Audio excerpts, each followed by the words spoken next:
नमस्कार। अधिक पब्लिकेशन के इस कार्यक्रम में आप सभी का स्वागत है। इस कार्यक्रम में आज हमारे साथ हैं नवीन भास्कर सर। नवीन भास्कर सर एक्टर हैं, राइटर हैं। भास्कर सर ने राजकुमार हिरानी और राजकुमार संतोषी जैसे बड़े डायरेक्टर्स के साथ काम किया है। सर को आप the legend of Bhagat Singh film में देख सकते हैं, जहर फिल्म और संजू फिल्म जो लेटेस्ट थी, और इसके अलावा सर ने कई सीरियल्स में काम किया है। तो सर, आपका बहुत बहुत स्वागत है हमारे इस कार्यक्रम में। थैंक यू हर्षित भाई, थैंक यू वेरी मच। आपका बहुत बहुत धन्यवाद, आपने मुझे याद किया। अद्वित पब्लिकेशन का भी धन्यवाद। अच्छा लग रहा है आपसे बात करके जी। सर, हम भी बहुत शुक्रगुजार हैं कि आपने हमारे लिए कीमती वक्त निकाला। तो सर, हमारा हम ये जानना चाहेंगे पहले कि आपकी एक्टिंग की शुरुआत कैसे हुई। हर्षित, जो लोग फिल्म इंडस्ट्री से नहीं होते, जो बाहर से आते हैं, उन लोगों के लिए सबसे बड़ा चैलेंज ये होता है कि शुरुआत कैसे करें। अब क्योंकि मैं बचपन से ही अभिनेता बनना चाहता था, कहते हैं ना, पूत के पाँव पालने में नजर आते हैं। तो मेरा ऐसा था कि मैं जब छोटा था तो मैं मिमिक्री किया करता था। कुछ टीचर्स की, कुछ रिलेटिव्स की, रिश्तेदारों की, सब जगह ऐसे जहां जहां मौका मिलता था मिमिक्री करता था। और क्योंकि मैं दिल्ली का रहने वाला हूँ, तो दिल्ली में जहाँ मैं स्कूल में था, वहाँ जो भी हमारे स्कूल के फंक्शंस होते थे, मैं उसमें भी पार्टिसिपेट करता था। जब जब मौका मिलता था तो मैं एक्टिंग करने का कोई भी मौका नहीं छोड़ता था। लेकिन जब धीरे धीरे जब उम्र बढ़ने लगी तो फिर लगा यार, कहाँ से शुरुआत की जाए, ताकि मजा नहीं आ रहा था कि कुछ अच्छा कुछ किया जाए। और मेरे चाचा जो थे वो, उन्होंने मुझे कोई पास ला करके दिया एक। उन्होंने बोला कि एक ये फिल्म अपना, सॉरी, ये रंगमंच का एक फेस्टिवल जो है अभी मंडी हाउस में स्टार्ट हो रहा है, तो आप जाओ और इसमें नाटकों को देखो। तो जब मैंने नाटक देखे मंडी हाउस में जाके, तो मुझे लगा यार, मैं भी तो कुछ ऐसा ही करना चाहता हूँ। अब लेकिन फिर वही बात कि नाटक में आपको काम कैसे मिलेगा, नाटक की शुरुआत कहाँ से होगी, नहीं समझ आ रहा था। कहते हैं ना कि जहां आपकी इच्छा होती है, ऊपर वाला आपके लिए रास्ते बनाता चलता जाता है। तो उसी तरह सही बात से है। क्या हुआ कि मैं मनाली गया ओके। अपने किसी रिश्तेदार के साथ। और मनाली जब गया तो वहाँ हमारे जो भाई साहब थे वो आईटीबीपी में थे। और वहाँ उनके कैंप में दीप्ति नवल जी आई। ओके। तो दीप्ति नवल जी से जब मेरी मुलाकात हुई, वो इतनी बड़ी एक्ट्रेस थी दीप्ति नवल। और कुछ दिन पहले ही उनकी सौदागर फिल्म रिलीज हुई थी, सुभाष घई साहब की। तो उनसे बात करके मुझे बहुत अच्छा लगा, और मैंने उनको बताया कि मैं भी एक्टिंग में अपना भविष्य देखता हूँ। तो उन्होंने बोला कि नवीन, आप कहाँ रहते हो? मैंने कहा मैं दिल्ली में रहता हूँ। कहते दिल्ली तो थिएटर का गढ़ है, तो आपको रंगमंच से शुरुआत करनी चाहिए। सबसे पहले आप थिएटर करो, चाहे आप नेशनल स्कूल ऑफ ड्रामा या श्रीराम सेंटर ऐसे किसी जगह से आप ट्रेनिंग लो। और फिर उसके बाद you have to come to Bombay, आपको बॉम्बे आना पड़ेगा। और उसके बाद नसीब ने साथ दिया तो आपका काम बन जाएगा। तो मैंने कहा ठीक है, शुरुआत तो करनी ही पड़ेगी। और इत्तेफाक देखिए कि मैं मनाली से जब दिल्ली पहुंचा, उसके अगले दिन ही मेरे एक स्कूल के फ्रेंड थे, मिस्टर चंदन, उनसे मेरी मुलाकात हुई। चंदन जो थे वो पहले से मंडी हाउस में थिएटर किया करते थे। ओके। तो उन्होंने मुझे बोला कि यार, हम लोग एक नाटक कर रहे हैं, और उसके लिए ये नाटक जो है ये बच्चों के लिए है, और अनाथ आश्रम में और ऐसे अलग अलग जगह जहाँ नीडी लोग हैं, जो रंगमंच की टिकट भी नहीं ले सकते आकर के नाटक देखने के लिए, उनको टिकट के पैसे भी नहीं है उन लोगों के पास, उनके लिए हम फ्री शोज कर रहे हैं। तो उसके लिए हमें कुछ, मतलब ये चैरिटी शोज है तो डोनेशन की जरूरत है। तो उन्होंने मुझसे कुछ डोनेशन की मांग करी। तो मैंने कहा ठीक है भाई, डोनेशन तो जो मेरा, जितना मेरा हो सकेगा मैं आपको करूंगा, लेकिन मैं खुद इस नाटक में काम करना चाहता हूँ। तो इस तरह से उनके थ्रू फिर मेरी नाटकों में शुरुआत हुई। फिर नाटक करते करते बहुत मजा आने लगा, अच्छा लगने लगा। तो मैंने सोचा क्यों ना श्रीराम सेंटर में, वहां से एक्टिंग का, अभिनय जो है उसको पूरा बारीकी से समझा जाए, उसके बाद आगे बढ़े। फिर मैंने श्रीराम सेंटर से कोर्स किया, दिल्ली में थिएटर करता रहा। फिर दिल्ली में ही रहते रहते मुझे एक फिल्म मिली, जय बाबा लाल दयाल। ये पंजाब के बहुत बड़े संत हुए बाबा लाल जी, जिनका आपने लाल द्वारा पंचकुला रोड पर देखा होगा। हम्म। तो उस फिल्म में मैंने बाबा लाल जी का टाइटल रोल प्ले किया। और दूरदर्शन के साथ मैं जुड़ा रहा, दूरदर्शन के कई सारे सीरियल्स दिल्ली में किए। 2000 में मैं मुंबई आ गया। इस तरह से ओके। मेरी शुरुआत हुई। सर, ये तो रहा फिल्मों का सफर। फिल्मों में तो आप अभी भी सक्रिय हैं। लेकिन ये जी। साहित्य की सफर की शुरुआत कैसे साहित्य का ऐसा है कि ऐसा कुछ सोचा नहीं था, क्योंकि मुंबई आने के बाद एक्टिंग के साथ साथ मैं स्क्रिप्ट राइटिंग का काम भी कर रहा था। मैंने कुछ रियलिटी शोज लिखे, और फिल्म की स्टोरी मैंने अलग अलग कहानियां फिल्मों की मैंने लिख के रखी हैं अपने पास, जिनकी ओके। बात चल रही है। और टीवी के शोज काफी सारे लिखे, जैसे बूगी वूगी एक शो आता था बच्चों का, उसके कई एपिसोड मैंने लिखे बूगी वूगी के। अच्छा। और etc channel, etc music channel जो था, इस पर पहले कुछ फिक्शन प्रोग्राम आते थे, वो मैं लिखता भी था, और साथ में मैं एक्ट भी करता था उन्हीं प्रोग्राम्स में। सो जब ये फिल्म की कहानी मैं लिख रहा था 81 माइल्स, तो मुझे लगा कि ये प्रोजेक्ट बहुत बड़ा है, और इसके लिए कोई बड़ा प्रोड्यूसर मिलने में टाइम लग सकता है। लेकिन मन में एक ये बात थी कि चलो, इसमें जो भी टाइम लगेगा, उससे पहले ये इतनी खूबसूरत कहानी है जो मेरे परिवार की सच्ची घटनाओं पर आधारित है, जिसमें मेरे पापा की कहानी भी है, दादाजी की कहानी भी है। तो मुझे लगा क्यों ना ये पब्लिक डोमेन में पहले आ जाए किसी तरह से। तो मैंने मैंने अलग अलग फ्रेंड्स से बात की कि यार कुछ ऐसा कुछ जरिया समझ नहीं आ रहा। किसी किसी ने बोला कि आप पॉडकास्ट के थ्रू इसको करो। तो मुझे लगा पॉडकास्ट में अगर मैं कर दूंगा तो ये सब्जेक्ट बहुत ज्यादा पब्लिक डोमेन में आके थोड़ा ओवर एक्सपोज हो जाएगा, जो कि मैं चाहता नहीं था, क्योंकि ये ओके। इतना अच्छा सब्जेक्ट है, इतना बेहतरीन सब्जेक्ट है। जब इसको कोई पढ़ता है, तो जैसा कि आपने अमेजोन में लोगों का फीडबैक भी देखा होगा, कि पढ़ने वाले को ऐसा लगता है कि उसकी आंखों के सामने एक फिल्म चल रही है। मैंने तो खुद पढ़ी है सर, बेसिकली, तो मुझे भी यही फील हुआ था। Thank you very much. तो एक्चुअली मैंने इसको फिल्म की कहानी के हिसाब से ही पहले इसको लिखा था मैंने। लेकिन ओके। जब उसमें टाइम लग रहा है, तो इसके लिए मैंने सोचा कि क्यों ना इसको एक उपन्यास की शेप दे दी जाए। और सौभाग्य से मित्र के माध्यम से, रवि यादव जी के माध्यम से, मुझे अशोक गुप्ता जी अद्भुत पब्लिकेशन के बारे में पता चला। और मैं उनका शुक्रगुजार हूँ कि उन्होंने मेरे, जब उपन्यास तो मेरा पहला ही है, हालांकि मैं सीरियल के लिए, टीवी के लिए लिखता रहा, तो फिल्म में भी कई जगह घोस्ट राइटिंग करी, तो इस तरह से काम चल ही रहा था। और ये उपन्यास जब आया, और पब्लिक का इतना अधिक प्रोत्साहन मुझे मिला, अच्छा लगा। और इसीलिए अब हम कोशिश कर रहे हैं गुप्ता जी के साथ मिलकर के इस किताब को और ज्यादा पब्लिक तक पहुंचाने की, क्योंकि आज की जनरेशन के बच्चे जो हैं, वो बहुत लोग ना हिंदी और उर्दू के शब्दों के साथ इतने कंफर्टेबल नहीं होते। हम्म, तो कई जगह से सही बात। डिमांड आई कि इसको इंग्लिश में लिखो।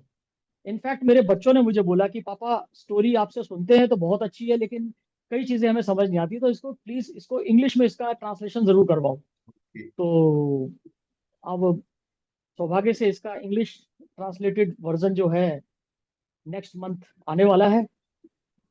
आपके माध्यम से, अद्भुत पब्लिकेशन के माध्यम से, मैं यही कहूंगा कि आशा करता हूँ कि पब्लिक को उसी तरह अच्छा लगेगा, जैसे हिंदी वर्जन लोगों को पसंद आया, उसी तरह से इंग्लिश वर्जन भी पसंद आएगा।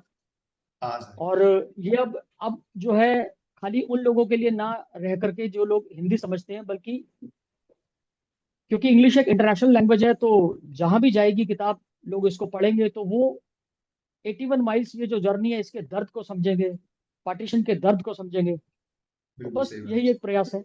सर, हम जानना चाहते हैं कि 81 माइल्स का आइडिया कहाँ से आया, क्योंकि ये आइडिया शायद बहुत पहले से चल रहा हो शायद आपके मन में, या कैसे इसकी शुरुआत हुई थी। इसकी शुरुआत तो आप कह सकते हो कि मेरे बचपन से ही हुई, क्योंकि मैं अपनी दादी से ये कहानी सुनता था कि कैसे वो लोग वहां से, ओके। मतलब विभाजन की घोषणा हो गई, उसके बाद भी लोगों को ऐसा लग रहा था कि नहीं, ये सब पॉलिटिकल स्टंट है, कुछ टाइम के बाद जो जहां बैठा है वो वहीं बैठा रहेगा। तो दादी बताती है, मेरी बुआ बताती थी कि भाई, हम लोगों को ऐसा लगता था कि नहीं, बस कुछ दिनों में सब ठीक हो जाएगा। लेकिन एक टाइम के बाद, जैसे कि 14 अगस्त को पाकिस्तान का वहां पर हो गया, आजाद हुआ। आजादी की घोषणा, और हाँ। 15, हाँ, और 15 अगस्त को हमारे हिंदुस्तान का हो गया। हम्म, और ये लोग 26 अगस्त तक वहीं पे बैठे थे, 26 अगस्त 1947 तक ये गुजरावाला के अपने बैंका चीमा पुश्तैनी गांव में बैठे हुए थे। जिसका जिक्र आपने कि नॉवेल में भी किया है। हाँ, जैसे मैंने किताब में और मेरे लेखकी में भी लिखा है। हाँ। तो इन लोगों को लग रहा था कि ये सब पॉलिटिकल स्टंट है, बाद में जो जहां बैठा है वही उसका देश है, सब वैसे ही ठीक हो जाएगा सब। लेकिन जब हालात बहुत बिगड़ गए, तो फिर इन लोगों को वहां से निकलना पड़ा। तो ये सब कहानियां मैंने सुनी थी, तो मुझे लगा क्यों ना इसको कुछ और इंटरेस्टिंग, कुछ इमेजिनरी, काल्पनिक कैरेक्टर्स को लेकर के बुना जाए। तो इस तरीके से मैंने इस कहानी को बुना। और बाकी उस समय के जो लोग, जो पार्टीशन के मारे और लोग भी मुझे मिलते थे, वो अपने अपना दर्द, अपनी अपनी कहानियां बताते थे। तो वो सब भी मैंने सुनी थी। तो मुझे लगा कि उनकी कहानियों को भी इसी हमारे परिवार की कहानी के साथ में गूंथा जाए। तो उन लोगों की कहानी को भी मैंने साथ में मर्ज करते हुए इस कहानी को आगे मैं लेकर के चला हूँ। तो ये बस यही बोल सकते हो कि बचपन से ही, क्योंकि ये सब चीजें दिमाग में चल रही थी, तो लग रहा था कि यार किस तरह से इसको लोगों तक पहुंचाई जाए बात को। उसी ने मुझे इंस्पायर किया। सर स्टार्टिंग में सुनते हुए मुझे गूजबम्स आ गए, और बुक पढ़ते हुए तो आते ही है। जी सर जी। ये तो है 81 माइल्स की बात। मैं जानना हम्म। चाहूंगा सर कि आपकी पसंदीदा बुक्स कौन कौन सी है। देखिए, एक्चुअली क्योंकि बहुत बिजी स्केड्यूल है, इसीलिए मैं बहुत ज्यादा तो नहीं पढ़ पाता। पहले जब टाइम होता था तो, क्योंकि मैं, जैसे आपको मैंने बताया कि मैं थिएटर से जुड़ा रहा, थिएटर बहुत हाँ समय हाँ करता हाँ रहा, सर। तो इसीलिए मैं नाटक ही पढ़ता था। मोहन राकेश जी के मैंने तकरीबन सभी नाटक पढ़े। आधे अधूरे नाटक में मैंने काम भी किया। अरे वाह और सर। हाँ, इस तरीके के नाटक मैं पढ़ता रहा। बाकी महादेवी वर्मा जी की कुछ किताबें पढ़ी, उनसे मैं बहुत इंस्पायर्ड हुआ। भीष्म सानी जी को पढ़ा। भीष्म सानी अच्छा। जी का जब मैंने तमस पढ़ा, जब मैंने पढ़ा तो इनफैक्ट उसका तो बाद में सीरियल भी आया। तो उसने भी मुझे कहीं ना कहीं इंस्पायर किया कि यार, ये एक इनका पक्ष है पार्टीशन के दर्द को बताने का। एक पक्ष वो भी है जो कभी किसी ने सामने नहीं रखा।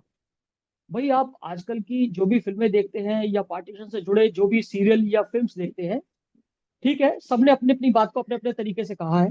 लेकिन उस खतरनाक हालात में, माहौल में, जहां नफरत हर तरफ फैली हुई थी, मतलब जो उस तरफ के पाकिस्तान से इधर हिंदुस्तान की तरफ लोग पलायन करके आ रहे थे, या इधर से जो लोग उस तरफ पलायन करके जा रहे थे, सभी ने वो दर्द, तकलीफें, अपनों को खोना, सब कुछ देखा है।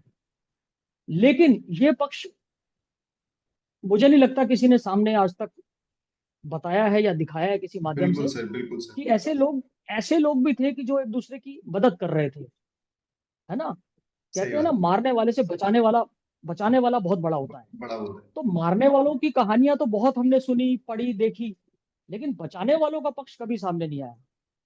अब जैसे अगर मैं वापस अपन ये 81 माइल्स के ऊपर ही अगर आता हूँ, तो उसमें जी जो, सर। जैसा मैंने बताया, मेरे पापा की भी कहानी है। तो सुखदेव नाम का जो 10 साल का बच्चा है, हाँ। जो मेरे पापा के साथ आप बीती घटना थी, उस वक्त उनकी जो एज थी 10 साल की थी, तो जो उनकी आप बीती घटना थी, एज इट इज मैंने वही घटना रखी है। अब क्योंकि ठीक। 10 साल का बच्चा, वो जो किरदार था जिसने उसको बचाया, या जो बाकी लोग थे उनके नाम तो उनको नहीं पता, नहीं याद होंगे, या ध्यान में नहीं होंगे इस उम्र में। आज वो भगवान की दया से 87 साल के हैं। तो लेकिन जैसा उन्होंने मुझे बताया था, और मेरी दादी भी जो कहानियां सुनाती थी, बिल्कुल उसी चीज को मैंने एज इट इज इस किताब के अंदर रखा है। तो कैसे एक, मतलब उस व्यक्ति ने दंगाइयों से, जो कि मुस्लिम समुदाय से थे, उन लोगों ने, वो व्यक्ति, वो फरिश्ता इंसान, वो भी मुस्लिम समुदाय से था, लेकिन उसने कैसे हाँ मेरे पापा को बचाया, और भी लोगों को बचाया। और इनके गांव के बगल के जो एक गांव में जो नंबरदार थे, वो पूरा का पूरा गांव इनकी मदद के लिए खड़ा था कि भाई तुम लोग मत जाओ, तुम लोग मत जाओ, तुम हमारे गांव में बस जाओ। ठीक है, तुम्हारा गांव अनसेफ है, लेकिन तुम लोग हमारे गांव में तो बस सकते हो। और उन्होंने बहुत कोशिश करी इन्हें रोकने की, लेकिन इन लोगों को लग गया कि नहीं यार, हमारी वजह से कल को इनके ऊपर मुसीबत ना आ जाए, निकलने में ही भलाई है। तो ये लोग फिर वहां से निकले। तो वो पक्ष आज तक कभी सामने नहीं आया, जिसमें भाईचारा है बिल्कुल ना, सर। सद्भावना है। तो वो उसकी मैंने विभत्सता ही सामने दिखाने की आती है कोशिश की। बस। बिल्कुल बिल्कुल, विभत्सता ही हमेशा सामने आई है। और दुर्भाग्य है कि क्या है कि जो बुराई है, और जो वो पक्ष है जिसमें नकारात्मकता भरी है, उसके खरीदार बहुत जल्दी मिल जाते हैं। लेकिन सकारात्मकता से भरी चीजों का खरीदार मिलना बड़ा मुश्किल होता है। बिल्कुल मुझे इस बिल्कुल बात की सही बात। खुशी है, मुझे इस बात की बेहद खुशी है कि पाठकों को बहुत पसंद आ रही है किताब। हाँ और सर। क्योंकि एक आम आदमी, जो चाहे वो किसी भी धर्म, किसी भी वर्ग, किसी भी समुदाय से है, उसके मन में हमेशा मानवता जो है ना, वो उसी को उसने प्राथमिकता दी है। क्योंकि ये सब चीजें ठीक है अपनी जगह, जो लोग जिस तरह से जिस चीजों को समझते हैं, लेकिन एक बतौर कलाकार, बतौर बतौर एक लेखक, मुझे जो समझ आता है कि मानवता से बड़ा कोई धर्म नहीं है, इंसानियत से बड़ा, उससे बड़ी कोई पूजा नहीं है। बिल्कुल सर। बस मैं यही कहना चाहूंगा दोस्त इस विषय में। जी। सर मैं एक चीज और जानना चाहूंगा कि 81 माइल्स की जो कहानी है वो आपने बताया कि मैंने सारी अपने जो मेरे फादर हैं, मेरी मदर हैं, उन सबसे सुन के मैंने इस कहानी को लिखा। तो क्या सर जी। इसमें आपको रिसर्च की भी जरूरत? हाँ, मुझे जो इनका जो रूट था, क्योंकि दादाजी तो मेरे जन्म लेने से पहले इस दुनिया से चले गए थे, और दादी ने ये बताया था कि जो इन लोगों ने वहां से अटारी तक आने का जो रूट मैप बनाया था, उसके जो मेन मेन लोग थे उसमें मेरे दादाजी थे, क्योंकि वो कैनाल डिपार्टमेंट में काम करते थे। ओके। तो उनको पता था कि नहरों का रास्ता कहाँ कहाँ से होकर के जाता है, नहरों के उन्होंने नक्शे देखे हुए थे। ओके, जैसा तो नोवेल कई में भी सालों से, बताया आपने। कई सालों, हाँ मैंने इसमें किताब हाँ। में भी लिखा है। तो उन्होंने बताया कि भाई ऐसे ऐसे ऐसे ऐसे रूट से आए थे, ऐसी ऐसी जगह पड़ती थी। तो फिर मुझे थोड़ा बहुत, मुझे मतलब आजकल जैसे टेक्निकल हेल्प लेनी पड़ती है, उस तरह से मैंने टेक्निकल चीजों को भी इसमें मतलब हेल्प लेकर के कि ये लोग किस किस रास्ते से आए होंगे। फिर मेरे ताऊ जी क्योंकि उस समय 15 साल के थे, तो उनकी याददाश्त बहुत अच्छी है, तो ताऊ जी ने भी कई चीजें बताई कि हमारे ओके। रास्ते में ये जगह पड़ी थी, ये जगह पड़ी थी। फिर मैंने उस हिसाब से इनका रूट देखा कि हाँ ये लोग इस रास्ते से आए होंगे। तो हो सकता है वो रास्ते लिखते समय कुछ, मतलब क्योंकि वो रूट प्लान जो इन्होंने बताया, ताऊ जी ने बताया, उसके आधार पर ही मैंने ज्यादातर कोशिश की है कि वो सही जगह, सही इसमें मैं मेंशन कर सकूं। क्योंकि वो रूट प्लान वाकई बहुत डिटेल्ड में हमें देखने को मिलता है। ऐसा लगता है जी। जैसे सामने अब पूरी तो, फिल्म चल रही है। हाँ अब तो शायद हो सकता है कई जगहों के नाम भी बदल गए होंगे। हाँ हाँ, बिल्कुल हो तो सकता है। हाँ, लेकिन जो उन्होंने बताया उसके आधार पर मैंने लिखा है। तो रिसर्च मेरी जो है वो रिसर्च इसी तरीके की है, क्योंकि इतने लोगों के इंटरव्यूज करने, इतने लोगों के इंटरव्यूज की, जो जो उन हालात के मारे लोग थे, सिर्फ मेरा परिवार नहीं, मेरे ताऊ जी नहीं, मेरे पापा नहीं, मेरी दादी नहीं, सही। जो जो काफी सारे लोग, मतलब आपको मैं गिनती में नहीं बता सकता कि मैं बचपन से कितने लोगों से इस विषय पे बात करता था, और सबके पास एक दर्द भरी कहानी थी, सबके पास कुछ ना कुछ बताने के लिए था। और सच में, जैसा कि मैंने किताब में भी लिखा, कि वो लोग जब बताते थे ना उन किस्सों के बारे में, ऐसा लगता था कि ये जैसे कल की बात है, या बिल्कुल फिर सही बात। अभी उनकी आंखों के सामने वो घट रहा है। उनके एक्सप्रेशन वैसे होते थे बताते समय। बिल्कुल सही। तो अपने आप में सब्जेक्ट इतना बड़ा है ना ये, इस पे हाँ जितना लिख हाँ। लो उतना कम है। मैं सर जानना जी। चाहूंगा कि आपके पसंदीदा साहित्यकार कौन कौन से हैं? साहित्यकार तो, मैं तो सच बताऊं, मैं तो फिल्म का स्टूडेंट हूँ। ओके। मैं फिल्म का स्टूडेंट हूँ। मैंने आपसे कहा ना कि मैं बचपन में तो सिर्फ पढ़ता था, तो या तो मैंने नाटक। हरिवंश राय बच्चन जी को पढ़ा ओके। है ना, मधुशाला पढ़ी है, और बाकी महादेवी वर्मा को मैंने पढ़ा है, मोहन राकेश जी को पढ़ा है। ऐसे बहुत सारे अनगिनत कई लोग पढ़े हैं, भीष्म सानी जी की कई चीजें पढ़ी, मैंने मंटो को पढ़ा है। Okay sir. तो किसी एक पर्टिकुलर का नाम लेना आज की डेट में जरा मुश्किल होगा मेरे लिए। सभी लोगों ने कहीं ना कहीं मुझे इंस्पायर्ड किया है। और बाकी उसके अलावा क्या है, क्योंकि एक अच्छी फिल्म जो होती है ना, अच्छी फिल्म वो भी अपने आप में किसी एक अच्छी पुस्तक के समान होती है, किसी अच्छी किताब की तरह होती है। तो सही बात है सर। बचपन से क्योंकि मेरा जो था, रुझान जो था वो फिल्म की तरफ था, फिल्म इंडस्ट्री की तरफ था। तो इसीलिए मैं जो फिल्म के जो लेखक होते थे उनको भी बहुत, मतलब अच्छे से महसूस करता था कि यार ये किस तरीके से अपनी बात को कहना चाहते हैं। जैसे अगर आप बी आर चोपड़ा साहब की फिल्में देखें ना, पुरानी फिल्में जो बी आर चोपड़ा जी की हुआ करती थी, तो उसमें उनकी राइटिंग की छाप आपको नजर आती है। आप जब बी आर चोपड़ा जी की कोई भी सुपरहिट फिल्म उठा करके देखेंगे ना, चाहे वो नया दौर हो चाहे वक्त हो, जी आप सर। अगर वो फिल्में देखेंगे ना, तो उसमें लगता है जैसे कि कोई ना एक नॉवल है, नॉवल के किरदार बोल रहे हैं। सही बात। डायलॉग तो उसमें लाते थे, वो डायलॉग को शेप में, फिल्म के हिसाब से डायलॉग की तरह उसको शेप में लाते थे। लेकिन बहुत बार ऐसा आपको कई डायलॉग के अंदर भी ऐसा लगता है कि जैसे ना कोई उपन्यास के किरदार पर्दे पर वो डायलॉग बोल रहे हैं, ऐसा महसूस होता है। तो मुझे लगता था कि ये राइटिंग थोड़ी अलग है। अब उसके बाद धीरे धीरे समय बदलता गया, और उस तरीके की जो परफॉर्मेंस होती थी लोगों की, थोड़ी सी स्टाइलाइज उस तरीके परफॉर्मेंस, अब आज जिस तरह से रियलिस्टिक परफॉर्मेंस हो रही है, तो लिखने में भी उस तरह से रियलिस्टिक चीजें आ गई हैं। तो आज जो लेखक लिख रहे हैं वो भी इस तरीके के डायलॉग लिख रहे हैं कि जैसे आम बोलचाल की भाषा है। आज आपको उस तरीके के भारी भरकम डायलॉग भी देखने को नहीं मिलते हैं। हाँ तो ये सर। चीजें ज्यादातर मेरा समय ना इन्हीं सब चीजों पे, आप सब कह सकते हो कि इस तरह की रिसर्च में ही ज्यादा समय जाता है। तो सर ये फर्क, ये फर्क खाली हमारे इंडियन सिनेमा में नहीं है, इंटरनेशनल सिनेमा में भी जाओगे ना तो ये फर्क, जैसे होता है ना समय के अनुसार चीजें बदलती हैं, ये इंटरनेशनल सिनेमा में भी चीजें बदल रही हैं उस तरह से। बिल्कुल सर। तो सर अब इस कार्यक्रम को बिल्कुल, क्योंकि अब एंड का टाइम हो गया है, तो बस जी एक लास्ट क्वेश्चन और है मेरा, कि जो नए नए लोग जो साहित्य की दुनिया में कदम रख रहे हैं, तो उनके लिए सर आप कुछ कहना चाहेंगे, कि जिससे उनको थोड़ा प्रोत्साहन मिले। दोस्त, ऐसा है कि साहित्य से तो मेरा कोई मतलब जो खुद का जो कहेंगे कि जो कंट्रीब्यूशन है, बहुत बड़ा कंट्रीब्यूशन नहीं है, क्योंकि मैंने कहा ना मैं तो फिल्म का स्टूडेंट हूँ, और फिल्म और सीरियल इन सब चीज़ों से ज़्यादा जुड़ा रहा। तो इसीलिए बस मैं एक यही सलाह दे सकता हूँ कि आप पढ़ो, जितना हो सके दूसरों को पढ़ो।